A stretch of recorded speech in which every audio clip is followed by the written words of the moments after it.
আসসালামু আলাইকুম ওয়া রাহমাতুল্লাহ। স্বাগতম জানাই অডিও সিরিজে। আজ আমরা শুরু করছি পবিত্র কুরআনের সূচনা সূরা আল ফাতিহা এর অর্থ ও তাফসিরের মাধ্যমে।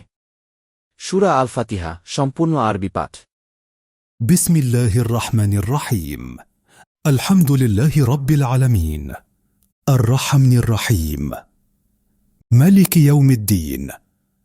ইয়্যাকা না'বুদু ওয়া ইয়্যাকা নাস্তাঈন।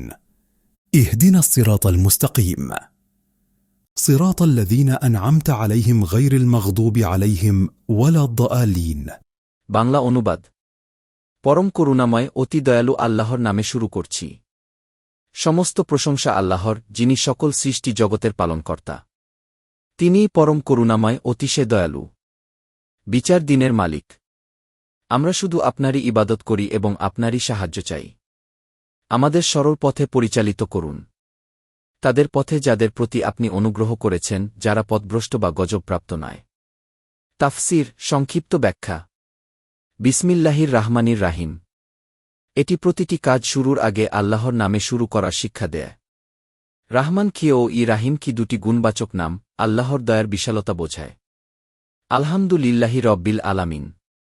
সমস্ত প্রশংসা আল্লাহর, যার নিয়ন্ত্রণে আকাশ, পৃথিবী ও সব কিছু। তিনি সৃষ্টিকর্তা ও প্রতিপালক, শুধু মুসলিমদের নয়, সমস্ত সৃষ্টির। আর রাহমানির রাহিম। আল্লাহর করুণা সীমাহীন, সকলের জন্য। আমাদের ভুলত্রুটি ক্ষমা করে তিনি পথ দেখান। মালিকি ইয়াউমিদ্দিন।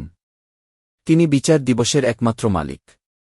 এই অংশ আমাদের মনে করিয়ে দেয় যে আমরা প্রতিটি কাজে জবাবদিহির মধ্যে আছি। ইয়্যাকা না'বুদু ওয়া ইয়্যাকা নাস্তাঈন। আমরা কেবল আপনারই উপাসনা করি এবং কেবল আপনারই সাহায্য চাই। এটি আমাদের একনিষ্ঠতা ও নির্ভরতার ঘোষণা।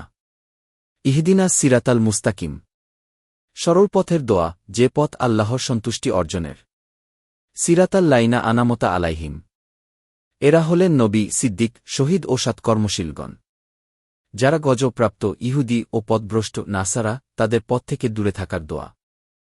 এই ছিল সূরা আল ফাতিহার অর্থ ও সংক্ষিপ্ত তাফসির। আমাদের অডিও সিরিজ ভালো লাগলে চ্যানেলটি সাবস্ক্রাইব করুন এবং বন্ধুদের সাথে শেয়ার করুন। ইনশাআল্লাহ আগামী পর্বে আসছি নতুন একটি সূরার তাফসির নিয়ে।